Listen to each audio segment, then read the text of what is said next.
Good day everyone. Welcome to Cathartic Couch. ഇന്ന് നമ്മൾ cognitive behaviour therapy എന്ന് പറയുന്ന തെറപ്പിയെ പറ്റിയാണ് സംസാരിക്കാൻ പോകുന്നത്. ഓക്കെ, സോ ഈ വീഡിയോയിൽ നമ്മൾ ആദ്യത്തെ പാർട്ട് നമ്മൾ 2 പാർട്ടായിട്ടാണ് ഈ ഒരു വീഡിയോ ചെയ്യാൻ ഉദ്ദേശിക്കുന്നത്. സോ ഫസ്റ്റ് പാർട്ട് എന്ന് പറയുന്നത് ഹിസ്റ്ററി തൊട്ട് കോഗ്നിറ്റീവ് ഡിസ്റ്റോർഷൻസ് വരെയാണ്. അപ്പോൾ ഈ ഒരു വീഡിയോയിൽ നമ്മൾ അത്രയും മാത്രമായിരിക്കും പറയുന്നത്. ആൻഡ് നെക്സ്റ്റ് വീഡിയോയിൽ നമ്മൾ ഗോൾസ് തൊട്ട് ടെക്നിക്സ് വരെ പറയുന്നതായിരിക്കും. ഫസ്റ്റ് നമുക്ക് ഹിസ്റ്ററിയിൽ നിന്ന് തന്നെ തുടങ്ങാം. ഓക്കെ, അപ്പോൾ CBT അഥവാ കോഗ്നിറ്റീവ് ബിഹേവിയർ തെറപ്പി എന്ന് പറയുന്ന തെറപ്പി ആദ്യമായി കൊണ്ടുവന്നത് ആരോൺ ബെക്ക് എന്ന് പറയുന്ന സൈക്യാട്രിസ്റ്റാണ്. ഓക്കെ, ബെക്കിൻ്റെ ഒരു ഹിസ്റ്ററിയാണ് നമ്മളിതിനകത്ത് പറയുന്നത്. 1946 യെയിൽ യൂണിവേഴ്സിറ്റിയിൽ നിന്ന് പാസ് ഔട്ടായി 1956 ഫിലഡൽഫിയയിൽ സൈക്കോ അനാലിറ്റിക് ഇൻസ്റ്റിറ്റ്യൂട്ടിൽ വർക്ക് ചെയ്യാൻ സ്റ്റാർട്ട് ചെയ്തു. 1961 1964 ഈ കാലഘട്ടങ്ങളിലായിരുന്നു ഡിപ്രഷനെ പറ്റിയിട്ടുള്ള ഏർലി റിസർച്ചസ് ഒക്കെ നടത്തി തുടങ്ങിയത്. സോ ഈ ഒരു സമയത്താണ് അദ്ദേഹം ഡിപ്രഷനിൽ കോഗ്നിഷൻ്റെ ഇമ്പോർട്ടൻസ് എക്സ്പ്ലെയിൻ ചെയ്യുന്നതൊക്കെ. അപ്പോൾ 2001 വരെയും സൈക്കോ അനാലിസ്റ്റ് ആയിട്ടാണ് അദ്ദേഹം വർക്ക് ചെയ്തിരുന്നത്.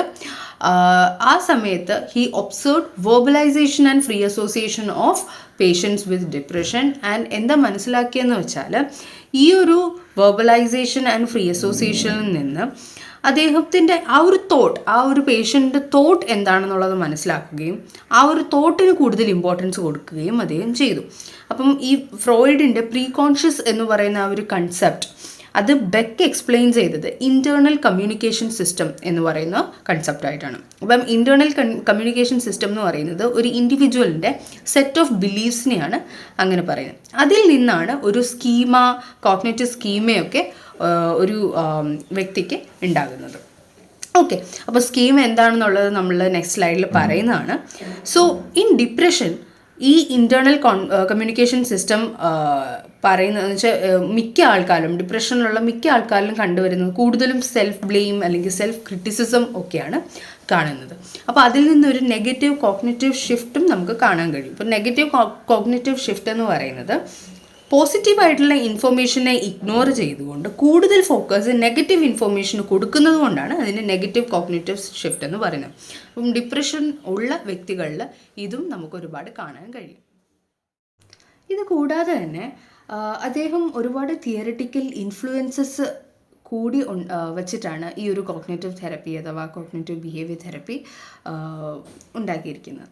അപ്പോൾ അതിൽ ഇൻഫ്ലുവൻസ് ചെയ്തിരിക്കുന്ന ഈ ഒരു തെറപ്പിയിൽ ഇൻഫ്ലുവൻസ് ചെയ്തിരിക്കുന്ന വേറെ തിയറീസ് ഏതൊക്കെയാണെന്ന് വെച്ചാൽ, ഒന്ന് ഫ്രോയിഡിൻ്റെ depression is anger turned inwards. അപ്പോൾ ഫ്രോയിഡ് പറഞ്ഞിരിക്കുന്ന ഡിപ്രഷൻ എന്ന് പറയുന്നത് ദേഷ്യം ഉള്ളിലേക്ക് സ്വയം ദേഷ്യപ്പെടുന്നതിനെയാണ് അല്ലെങ്കിൽ സ്വയം ദേഷ്യം തോന്നുന്നതിനാണ് ഡിപ്രഷൻ എന്ന് പറയുന്നത്. അപ്പോൾ ആ ഒരു കൺസെപ്റ്റിൽ നിന്നാണ് ഓട്ടോമാറ്റിക് തോട്ട്സിലേക്ക് ബെക്ക് പോയത്.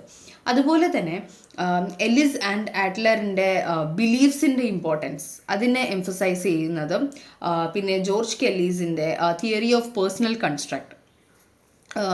അപ്പോൾ തിയറി ഓഫ് പേഴ്സണൽ കൺസ്ട്രക്ട് എന്താണെന്ന് വെച്ചാൽ people understand the world and construct own versions of reality എന്ന് പറയുമ്പോൾ നമ്മൾ ഒരു കാര്യത്തെ മനസ്സിലാക്കുന്ന ആ ഒരു രീതി എന്ന് പറയുന്നത് വളരെ യുണീക്കായിരിക്കും. ആ ഒരു രീതിയിലായിരിക്കില്ല വേറൊരാൾ അതേ ഇവൻറ്റിനെ കാണുന്നത്. സോ അതാണ് കെല്ലിയുടെ തിയറി ഓഫ് പേഴ്സണൽ കൺസ്ട്രക്ട്. അപ്പോൾ അതും പിന്നെ പിയാജെയുടെ work on cognitive development like sensory motor stages ഉണ്ടല്ലോ, sensory motor, pre operation, concrete and formal operation, ഈ ഒരു സ്റ്റേജസ് ഇതെല്ലാം ഈ ഒരു തിയറീസിൻ്റെ എല്ലാത്തിൻ്റെയും ബേസിസ് ഇതിൻ്റെയൊക്കെ ഒരു പാർട്ട് ബെക്ക് എടുത്തുകൊണ്ടാണ് കോഗ്നിറ്റീവ് ബിഹേവിയർ തെറപ്പി ഫോം ചെയ്തിരിക്കുന്നത്. അടുത്തതായി നമ്മൾ എക്സ്പ്ലെയിൻ ചെയ്യാൻ പോകുന്നത് കോഗ്നിറ്റീവ് മോഡൽ ഓഫ് സ്കീമാസ് ആണ്. അപ്പോൾ അതിന് മുന്നോടിയായിട്ട് ഒരു സൈക്കോളജിക്കൽ ഡിസോർഡർ ഒരു വ്യക്തിക്ക് വരണമെങ്കിൽ അതിന് അക്കോർഡിംഗ് ടു ബെക്ക് എന്തൊക്കെ റീസൺ ആണ് അല്ലെങ്കിൽ അതിൻ്റെ കോസൽ ഫാക്ടർ എന്താണ് എന്നുള്ളതാണ്. അപ്പം he said that it's a combination of different factors, biological, developmental, environmental, social, ഈ ഫാക്ടേഴ്സിൻ്റെ ഒക്കെ കോമ്പിനേഷൻ ആയിട്ടാണ് ഒരാൾക്ക് സൈക്കോളജിക്കൽ ഡിസോർഡർ ഉണ്ടാകുന്നത്. അല്ലാതെ ഏതെങ്കിലും ഒരു റീസൺ കാരണം മാത്രമല്ല. എന്ന് വെച്ചാൽ ജസ്റ്റ് ഒരു ബയോളജിക്കൽ പ്രീഡിസ്പോസിഷൻ ഉള്ളത് കൊണ്ട് മാത്രം ഒരാൾക്ക് ഡിസോർഡർ ഉണ്ടാവണമെന്ന് നിർബന്ധമില്ല. അതുപോലെ തന്നെ ഒരു ലൈഫ് ഓൾട്ടറിങ് സ്ട്രെസ് ഉണ്ടായത് കൊണ്ട് മാത്രം ഒരാൾക്ക് ഒരു ഡിസോർഡർ ഉണ്ടാവണമെന്നില്ല. അത് ഒരു കോമ്പിനേഷൻ ഓഫ് ഡിഫറെൻറ്റ് ഫാക്ടേഴ്സ് കാരണമാണ് ഒരാൾക്ക് ഒരു ഡിസോർഡർ ഉണ്ടാകുന്നത്. അപ്പം ഇതിന് ശേഷം അദ്ദേഹം ഓട്ടോമാറ്റിക് തോട്ട്സിനെ പറ്റിയും കോഗ്നിറ്റീവ് സ്കീമാസിനെ പറ്റിയും ഒക്കെ എക്സ്പ്ലെയിൻ ചെയ്യുന്നുണ്ട്. ഓട്ടോമാറ്റിക് തോട്ട്സ് എന്ന് പറയുന്നത് എന്താണ്? It's A thought which is very spontaneous and without effort and choice. അപ്പം ഓട്ടോമാറ്റിക് തോട്ട്സ് എന്ന് പറയുന്നത് വേറൊന്നുമല്ല, ഒരു തോട്ട് അത് ഇപ്പം നമുക്കൊരു ഇവൻ്റ് നടക്കുകയാണ്, ആ സമയത്ത് നമ്മുടെ മനസ്സിൽ പെട്ടെന്ന് വരുന്ന ഒരു തോട്ട് എന്താണ്? അതാണ് ഓട്ടോമാറ്റിക് തോട്ട്. അപ്പോൾ ഈ ഒരു തോട്ട് എന്ന് പറയുന്നത് നമ്മൾ ആലോചിച്ചെടുക്കുന്ന ഒരു തോട്ടായിരിക്കില്ല, അത് താനേ നമ്മുടെ മനസ്സിൽ വരുന്നതായിരിക്കും. മാത്രമല്ല ഇതിനെ നമുക്ക് കൺട്രോൾ ചെയ്യാനും പറ്റില്ല.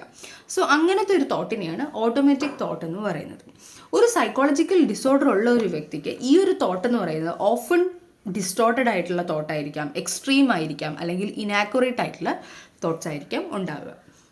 ഈ ഒരു തോട്ട്സിനെ ഓർഗനൈസ് ചെയ്തുകൊണ്ടാണ് ഒരു സെറ്റ് ഓഫ് കോർ ബിലീഫ്സ് അല്ലെങ്കിൽ സ്കീമാസ് ഫോം ചെയ്യുന്നത് ഒരു വ്യക്തിയിൽ. ഓക്കെ, പിന്നെ അദ്ദേഹം പറയുന്നതാണ് കോഗ്നിറ്റീവ് സ്കീമാസ് എന്ന് പറയുന്നത്. എന്താണ് cognitive schema? It's a individuals belief that begins in early childhood and developing throughout the life എന്ന് പറയുമ്പോൾ ഒരു വ്യക്തിയുടെ ഒരു ബിലീഫാണ് കോഗ്നിറ്റീവ് സ്കീമ എന്ന് പറയുന്നത്. അത് മിക്കവാറും ഏർലി ചൈൽഡ്ഹുഡിൽ ഫോം ചെയ്യുകയും പിന്നീട് ലൈഫിൽ ത്രൂ ഔട്ട് അത് ഡെവലപ്പ് ചെയ്തുകൊണ്ട് വരികയും ആണ് ചെയ്യുന്നത്. 2 types ഓഫ് കോഗ്നിറ്റീവ് സ്കീമാസ് ഉണ്ട്. Negative cognitive schemas and positive cognitive schemas ഉണ്ട്. ഓക്കെ, അപ്പോൾ ഇതേപ്പറ്റിയൊക്കെ നമ്മൾ പിന്നീട് സംസാരിക്കും. അടുത്തതായിട്ട് ഈ ഒരു മോഡലാണ് നമ്മൾ കോഗ്നിറ്റീവ് ഡെവലപ്മെൻറ്റൽ മോഡൽ എന്നാണ് പറയുന്നത്. അപ്പോൾ ഈ ഒരു മോഡൽ പറയുന്നത് കോഗ്നിറ്റീവ് സ്കീമ എങ്ങനെ ഡെവലപ്പ് ചെയ്യുന്നു എന്നുള്ളതാണ് ഈ ഒരു മോഡലിൽ നമുക്ക് കാണാൻ കഴിയുന്നത്. അപ്പം ഫസ്റ്റ് ഓഫ് ഓൾ അത് ക്ലിയർ അല്ല എന്നിരുന്നാൽ പോലും ഞാൻ എക്സ്പ്ലെയിൻ ചെയ്യുന്നുണ്ട്. ആദ്യം നമ്മുടെ early childhood experience, for example നമ്മുടെ കുട്ടിക്കാലത്ത് നമ്മുടെ ഫേവറേറ്റ് ആയിട്ടുള്ള ഒരു ടീച്ചർ നമ്മളോട് പറയുകയാണ് you are good for nothing എന്ന് പറയുകയാണെന്ന് വിചാരിക്കുക. അപ്പോൾ അത് പിന്നീട് ആ ഒരു ഏർലി ചൈൽഡ്ഹുഡ് എക്സ്പീരിയൻസ് പിന്നീട് ഒരു ബിലീഫിലേക്ക് അല്ലെങ്കിൽ ഒരു സ്കീമയിലേക്ക് ഡെവലപ്പ് ചെയ്യും. സോ ഏർലി ചൈൽഡ്ഹുഡ് എക്സ്പീരിയൻസ് കഴിഞ്ഞ് development of schemas, basic beliefs and conditional beliefs. ഈ ഒരു ഡെവലപ്മെൻറ്റ് അതങ്ങനെ തന്നെ ഉണ്ടാവുമായിരിക്കും.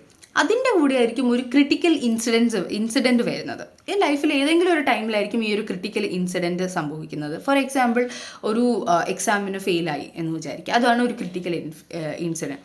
അതുവഴി ഈ ഒരു സ്കീമ ആക്ടിവേറ്റ് ആവുകയാണ് ചെയ്യുന്നത്, that I M good for nothing. അതിൽ നിന്ന് ഓട്ടോമാറ്റിക് തോട്ട്സ് വരും. എപ്പോഴൊക്കെ നമ്മൾ എക്സാം എഴുതാൻ തുടങ്ങുമ്പോഴും മനസ്സിൽ I M good for nothing എന്ന് തോന്നും. ഇതിൽ നിന്നാണ് നമ്മുടെ emotions, behaviours and physiological responses വരുന്നത്. സോ ഇതാണ് ഒരു cognitive developmental model of schemas എന്ന് പറയുന്നത്. അടുത്തതായിട്ട് ഏർലി മാലഡാപ്റ്റീവ് സ്കീമാസ് ഏതൊക്കെയെന്നാണ് പറയാൻ പോകുന്നത്. സോ അക്കോർഡിംഗ് ടു 1999 അദ്ദേഹം 18 സ്കീമാസ് 5 ഡൊമൈൻസിലായിട്ട് ക്ലാസിഫൈ ചെയ്തിട്ടുണ്ട്. അപ്പോൾ അതെന്തൊക്കെയാണെന്നാണ് പറയാൻ പോകുന്നത്. ആദ്യത്തേത് disconnection and rejection. Disconnection and rejection എന്ന് പറയുന്നത്, അപ്പം നമുക്ക് ഓരോ നീഡ്സ് ഉണ്ട്. Need for protection, safety, care, empathy, അങ്ങനെ ഒരുപാട് നീഡ്സ് ഉണ്ട് ഒരു വ്യക്തിക്ക്. അപ്പോൾ ഈ ഒരു നീഡ്സ് നമുക്ക് ആവശ്യമുള്ളതുപോലെ ചിലപ്പോൾ നമുക്ക് കിട്ടിക്കൊള്ളണം എന്നില്ല എന്നൊരു വ്യക്തി ബിലീവ് ചെയ്യുന്നതിനെയാണ് ഡിസ്കണക്ഷൻ ആൻഡ് റിജക്ഷൻ എന്ന് പറയുന്നത്. Okay, so individuals believe that need for protection, safety, care and empathy may not be met in predictable way. അതാണ് ഡിസ്കണക്ഷൻ ആൻഡ് റിജക്ഷൻ. പിന്നെ വരുന്നത് impaired autonomy and performance. Impaired autonomy and പെർഫോമൻസിൽ പറയുന്നതെന്ന് വെച്ചാൽ, ഒരു ഇൻഡിവിജ്വലിന് എനിക്ക് ഈ റെസ്പോൺസിബിലിറ്റി ഹാൻഡിൽ ചെയ്യാൻ പറ്റില്ല, അല്ലെങ്കിൽ എനിക്ക് ഇൻഡിപെൻഡൻ്റ് ആയിട്ട് ഫങ്ഷൻ ചെയ്യാൻ പറ്റില്ല എന്ന് അദ്ദേഹം വിശ്വസിക്കുന്നതിനെയാണ് ഇംപയർഡ് ഓട്ടോണമി ആൻഡ് പെർഫോമൻസ് എന്ന് പറയുന്നത്. പിന്നെ വരുന്നത് ഇംപയർഡ് ലിമിറ്റ്സ്. ഇംപയർഡ് ലിമിറ്റ്സ് എന്ന് പറയുന്നത്, എനിക്ക് ബാക്കിയുള്ളവരുടെ റൈറ്റ്സ് റെസ്പെക്റ്റ് ചെയ്യാൻ അറിയില്ല എന്ന് വെച്ചാൽ എപ്പോൾ മിണ്ടാതിരിക്കണം, എപ്പോൾ സംസാരിക്കണം, അതേപ്പറ്റിയൊന്നും വലിയ ഐഡിയ ഇല്ല. അതിനെയാണ് ഇംപയർഡ് ലിമിറ്റ്സ് എന്ന് പറയുന്നത്. പിന്നെ വരുന്നത് അതർ ഡയറക്റ്റഡ്നെസ്. അതർ ഡയറക്റ്റഡ്നെസ് എന്ന് പറയുന്നത് ബാക്കിയുള്ളവരുടെ നീഡ് എപ്പോഴും മുന്നിൽ കൊണ്ടുവരിക എന്ന് വെച്ചാൽ എൻ്റെ നീഡ് മാറ്റി വെച്ചിട്ട് ബാക്കിയുള്ളവർക്ക് കൂടുതൽ ഇമ്പോർട്ടൻസ് കൊടുക്കുക. അതിനെയാണ് അതർ ഡയറക്റ്റഡ്നെസ് എന്ന് പറയുന്നത്. പിന്നെ വരുന്നത് ഓവർ വിജിലൻസ് ആൻഡ് ഇൻഹിബിഷൻസ്. അപ്പം അതെന്താണെന്ന് വെച്ചാൽ, നമ്മുടെ എന്താ പറയുക ഫീലിങ്സും ചോയ്സസും ഒക്കെ സപ്രസ് ചെയ്ത് എന്താ പറയുക എന്ന് വെച്ചാൽ, എനിക്കിപ്പം ഒരു എക്സാമിനോട് ഭയങ്കര പേടിയാണ്, പക്ഷെ അതൊക്കെ ഞാൻ സപ്രസ് ചെയ്ത് എനിക്ക് ഫുൾ മാർക്ക് കിട്ടണം എന്ന് ഞാൻ വിചാരിക്കുന്നത് അതൊരു മാലഡാപ്റ്റീവ് ആയിട്ടുള്ള ഒരു തിങ്കിങ് ആണ്, അതൊരു അൺഹെൽത്തി തിങ്കിങ് ആണ്. അപ്പം അങ്ങനെ വിചാരിക്കുന്നതിനെയാണ് ഓവർ വിജിലൻസ് ആൻഡ് ഇൻഹിബിഷൻ എന്ന് പറയുന്നത്. So these are the early maladaptive schemas explained by Young. അടുത്തത് തെറപ്പിയിൽ പൊതുവേ കാണപ്പെടുന്ന കോഗ്നിറ്റീവ് സ്കീമാസ് ആണ്. 2 basic type of cognitive schemas ആണ്. അത് പോസിറ്റീവ് അല്ലെങ്കിൽ അഡാപ്റ്റീവ് സ്കീമാസ് അഥവാ നെഗറ്റീവ് അഥവാ മാലഡാപ്റ്റീവ്. അപ്പോൾ അഡാപ്റ്റീവ് സ്കീമാസ് എന്ന് പറയുന്ന ആ ഒരു സ്കീമാസ് കൊണ്ട് നമുക്ക് നമ്മുടെ ലൈഫിൽ ഗ്രോത്ത് മാത്രമേ ഉണ്ടാകുന്നുള്ളെങ്കിൽ അത് അഡാപ്റ്റീവും, ആ ഒരു സ്കീമ കൊണ്ട് നമുക്ക് നമ്മുടെ ലൈഫ് ഹെൽത്തി ആയിട്ട് കൊണ്ടുപോകാൻ പറ്റുന്നില്ല എങ്കിൽ അത് മാലഡാപ്റ്റീവ് സ്കീമാസും ആണ്. ഓക്കെ, അതല്ല, അതുകൂടാതെ തന്നെ വേറെ ഒരുപാട് ഡൊമൈൻസ് ഉണ്ട്. അതാണ് നമ്മൾ താഴെ പറഞ്ഞിരിക്കുന്നത്. ഒന്ന് active and inactive schema. Active എന്ന് പറയുന്നത് എവ്രി ഡേ ഇവൻറ്റ്സിൽ ഈ ഒരു സ്കീമ ആക്റ്റീവ് ആയിക്കൊണ്ടിരിക്കുകയാണ്. അതിനെയാണ് അല്ല എവ്രി ഡേ അത് നമുക്ക് ആ ഒരു സ്കീമ മനസ്സിൽ വന്നുകൊണ്ടിരിക്കുകയാണെങ്കിൽ അത് ആക്റ്റീവ് സ്കീമ. അതേസമയം ഇനാക്റ്റീവ് എന്ന് പറയുന്നത് സ്പെഷ്യൽ ആയിട്ടുള്ള അല്ലെങ്കിൽ ഒരു സ്പെസിഫിക് ഇവൻറ്റിൽ മാത്രം ട്രിഗർ ചെയ്യുന്ന സ്കീമാസ് ആണെങ്കിൽ അത് ഇനാക്റ്റീവ് സ്കീമാസ് ആണ്. പിന്നെ വരുന്നത് compelling and non compelling. Compelling എന്ന് പറയുന്നത് വളരെ കൊച്ചിലേ തന്നെ ഇത് കമ്പല്ലിങ് ഉദ്ദേശിക്കുന്ന വളരെ കുഞ്ഞിലേ തന്നെ ഈ ഒരു സ്കീമ പഠിക്കുകയും അത് പിന്നീട് ഫാമിലി ആൻഡ് സൊസൈറ്റി കാരണം റെയിൻഫോഴ്സ് ചെയ്തുകൊണ്ടേയിരിക്കുകയാണെങ്കിൽ അത് കമ്പല്ലിങ്. അങ്ങനെ അല്ലെങ്കിൽ അത് നോൺ കമ്പല്ലിങ്. പിന്നെ ചേഞ്ചബിൾ ആൻഡ് അൺചേഞ്ചബിൾ. ചേഞ്ചബിൾ എന്ന് പറയുന്നത് ചേഞ്ച് ചെയ്യാൻ അധികം ഡിഫിക്കൾട്ട് അല്ല, എന്നാൽ അൺചേഞ്ചബിൾ എന്ന് പറയുന്നത് കുറച്ച് ബുദ്ധിമുട്ടാണ്. റിലീജിയസ് സ്കീമ എന്ന് പറയുന്നത് അൺചേഞ്ചബിൾ സ്കീമാസിൽ വരുന്നതാണ്. കുറച്ച് കമ്പല്ലിംഗ് ആയിട്ട് ഇപ്പം ജെനോസൈഡ് പോലുള്ള കാര്യങ്ങൾ വരെ റിലീജിയസ് സ്കീമ കാരണമാണ് ഉണ്ടാകാറ്. സോ ഇതാണ് അതർ ഡയമെൻഷൻസ് ഓഫ് സ്കീമാസ് എന്ന് പറയുന്നത്. ഓക്കെ, അപ്പോൾ ഈ ഒരു സ്കീമ ഡെവലപ്പ് ചെയ്യുന്നത് ഒന്നുകിൽ പേഴ്സണൽ എക്സ്പീരിയൻസ് കൊണ്ടോ അഥവാ ഇൻട്രാക്ഷൻസ് വിത്ത് അതേഴ്സ് കാരണമോ ആയിരിക്കാം ഈ ഒരു സ്കീമ എപ്പോഴും ഡെവലപ്പ് ചെയ്യുന്നത്. ഇതെപ്പോഴും തന്നെ അസോസിയേറ്റ് ചെയ്തിരിക്കുന്നത് ഒന്നുകിൽ കോഗ്നിറ്റീവ് വൾണറബിലിറ്റി ആയിരിക്കാം അഥവാ അല്ലെങ്കിൽ പ്രീഡിസ്പോസിഷൻ വിത്ത് സൈക്കോളജിക്കൽ ഡിസ്ട്രസ്. അപ്പോൾ ഇതൊക്കെ കാരണമാണ് നമുക്കൊരു നെഗറ്റീവ് അല്ലെങ്കിൽ ഒരു മാലഡാപ്റ്റീവ് സ്കീമ മോസ്റ്റ്ലി വരുന്നത്. ഓക്കെ, ഇനി നമ്മൾ ഡിസ്കസ് ചെയ്യാൻ പോകുന്നത് കോഗ്നിറ്റീവ് ഡിസ്റ്റോർഷനെ പറ്റിയാണ്. എന്താണ് ഈ കോഗ്നിറ്റീവ് ഡിസ്റ്റോർഷൻ? കോഗ്നിറ്റീവ് ഡിസ്റ്റോർഷൻ എന്ന് പറയുന്നത് it appears when information processing is inaccurate and ineffective. അപ്പോൾ ഒരാൾ പ്രോസസ്സ് ചെയ്യുന്ന ആ ഒരു ഇൻഫർമേഷൻ അത് ഇൻഎഫക്റ്റീവ് ആയിട്ടും ഇനാക്യുറേറ്റ് ആയിട്ടുമാണ് പ്രോസസ്സ് ചെയ്യുന്നതെങ്കിൽ അതിൽ നിന്ന് നമുക്ക് കോഗ്നിറ്റീവ് ഡിസ്റ്റോർഷൻസ് സംഭവിക്കും. ഇത് Beck, Freeman and DeRubeis, Tang and Beck ഇവരെല്ലാവരും കൂടി ഒരുപാട് കോഗ്നിറ്റീവ് ഡിസ്റ്റോർഷൻസ് കണ്ടെത്തിയിട്ടുണ്ട്. അതിൽ മെയിൻ ആയിട്ടുള്ള 9 ഡിസ്റ്റോർഷൻസ് ആണ് നമ്മൾ ഇന്ന് ഡിസ്കസ് ചെയ്യാൻ പോകുന്നത്. ആദ്യത്തേത് all or nothing principle, all or nothing thinking. എന്താണ് ഓൾ ഓർ നത്തിങ് തിങ്കിങ്? ഇതിനെ നമുക്ക് ബ്ലാക്ക് ആൻഡ് വൈറ്റ് തിങ്കിങ് എന്നോ ഡൈക്കോട്ടമസ് തിങ്കിങ് എന്നോ നമുക്ക് പറയാം. Something has to be either exactly as we want or it is a failure. എന്ന് വെച്ചാൽ ഒന്നുകിൽ നമ്മൾ എക്സാമിന് 95 മാർക്സ് വാങ്ങണം, അല്ലെങ്കിൽ നമ്മൾ ഫെയിലായി എന്നാണ് അർത്ഥം. അങ്ങനെ വിചാരിക്കുന്നതിനാണ് ഓൾ ഓർ നത്തിങ് തിങ്കിങ് എന്ന് പറയുന്നത്. ഓക്കെ, രണ്ടാമത്തത് സിലക്റ്റീവ് അബ്സ്ട്രാക്ഷൻ. സിലക്റ്റീവ് അബ്സ്ട്രാക്ഷൻ എന്ന് പറയുന്നത് individual pick an idea or fact from an event to support their depressed or negative thinking. For example, നമുക്ക് ഉണ്ടായ ഒരു ഇവൻ്റ് എടുത്തിട്ട് അതിലെ ഒരു നെഗറ്റീവായിട്ടുള്ള കാര്യം മാത്രം ഫോക്കസ് ചെയ്തുകൊണ്ട് ഇതുകൊണ്ടാണ് ഞാൻ ഇങ്ങനെ ചിന്തിക്കുന്നത് എന്ന് നമ്മുടെ നെഗറ്റീവ് തിങ്കിങ്ങിനെ സപ്പോർട്ട് ചെയ്യാനായിട്ട് നമ്മൾ ഏതെങ്കിലും ഒരു ഇവൻറ്റിൽ നിന്നൊരു എക്സാമ്പിൾ എടുക്കുകയാണെങ്കിൽ അതിനെയാണ് സെലക്റ്റീവ് അബ്സ്ട്രാക്ഷൻ. സെലക്ട് ചെയ്യുകയാണ് ചെയ്യുന്നത് അവിടെ. പിന്നെ വരുന്നത് മൈൻഡ് റീഡിങ്. മൈൻഡ് റീഡിംഗ് എന്ന് പറയുന്നത് അപ്പോൾ നമ്മൾ ഒരാളോട് സംസാരിച്ചുകൊണ്ടിരിക്കുമ്പോൾ നമ്മുടെ മനസ്സിൽ ഇയാൾ എന്നെപ്പറ്റി ഇങ്ങനെയൊക്കെ ആയിരിക്കും വിചാരിച്ച് വെക്കുന്നത് എന്ന് നമ്മുടെ മനസ്സിൽ തോന്നില്ലേ, അതിനെയാണ് മൈൻഡ് റീഡിങ് എന്ന് ഉദ്ദേശിക്കുന്നത്. അതും ഒരു കോഗ്നിറ്റീവ് ഡിസ്റ്റോർഷനാണ്. പിന്നെ വരുന്നത് നെഗറ്റീവ് പ്രഡിക്ഷൻ. നെഗറ്റീവ് പ്രഡിക്ഷൻ എന്ന് പറയുന്നത് എപ്പോഴും ഇൻഡിവിജ്വലി വിശ്വസിക്കുകയാണ് എന്തോ ഒരു മോശം സംഭവിക്കാൻ പോവുകയാണ് എനിക്ക്, ആൻഡ് അതിൽ ഒരു എവിഡൻസ് ഇല്ല. അതിനെ സപ്പോർട്ട് ചെയ്യാനായിട്ടുള്ള എന്തുകൊണ്ട് അങ്ങനെ പറയുന്നതെന്ന് വെച്ചാൽ അവർക്ക് പ്രൂഫൊന്നുമില്ല, പക്ഷെ അവരുടെ മനസ്സിൽ തോന്നുകയാണ് എന്തോ ഒരു മോശം എനിക്ക് സംഭവിക്കാൻ പോവുകയാണ്. അതിനെയാണ് നെഗറ്റീവ് പ്രഡിക്ഷൻ എന്ന് പറയുന്നത്. പിന്നെ വരുന്നത് കാറ്റസ്ട്രോഫൈസിങ്. കാറ്റസ്ട്രോഫൈസിങ് എന്ന് പറയുന്നത് ഒരു ഇവൻറ്റിനെ നമ്മൾ എടുത്തിട്ട് അതിനെ എക്സാജറേറ്റ് ചെയ്യുക so that it become fearful. For example, നമ്മുടെ ടീച്ചർ വഴക്ക് പറഞ്ഞു, അതിന് നമ്മളുടെ മനസ്സിൽ നമ്മളതിനെ വല്ലാതെ എക്സാജറേറ്റ് ചെയ്തിട്ട് നമ്മൾ വിചാരിക്കുകയാണ് ആ ടീച്ചർ നമ്മളെ പറ്റി വളരെ മോശമായിട്ടായിരിക്കും ചിന്തിക്കുന്നത് എന്നൊക്കെ. അപ്പോൾ അതിനെയാണ് കാറ്റസ്ട്രോഫൈസിങ് എന്ന് പറയുന്നത്.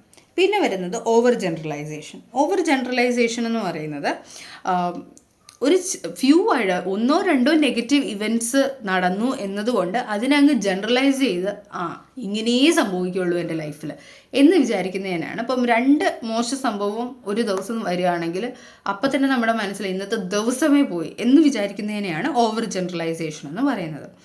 പിന്നെ വരുന്നത് ലേബലിംഗ് ആൻഡ് മിസ്ലേബലിംഗ് എന്ന് പറയുമ്പോൾ മിക്കവാറും നമ്മളെപ്പറ്റി നമ്മൾ ചിന്തിക്കുന്നത് വളരെ നമ്മുടെ മിസ്റ്റേക്സും എററും മാത്രം വെച്ചുകൊണ്ടായിരിക്കും നമ്മളൊരു നെഗറ്റീവായിട്ടുള്ളൊരു വ്യൂ ആയിരിക്കും നമുക്ക് സ്വയം നമ്മൾ കൊടുക്കുന്നത്. അതിനെയാണ് ലേബലിംഗ് എന്ന് വെച്ചാൽ ലേബൽ ചെയ്യാണ്.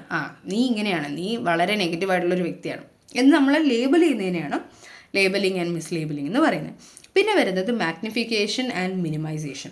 മാഗ്നിഫിക്കേഷൻ എന്ന് പറയുന്നത് നമ്മുടെ ഇംപെർഫെക്ഷനെ ഒരുപാട് വലുതാക്കി പെരുപ്പിച്ച് കാണുകയും നമ്മുടെ നല്ല കാര്യങ്ങളെ നമ്മൾ ചെറുതാക്കി കാണുകയും ചെയ്യുന്നതിനെയാണ് മാഗ്നിഫിക്കേഷൻ ആൻഡ് മിനിമൈസേഷൻ എന്ന് പറയുന്നത്.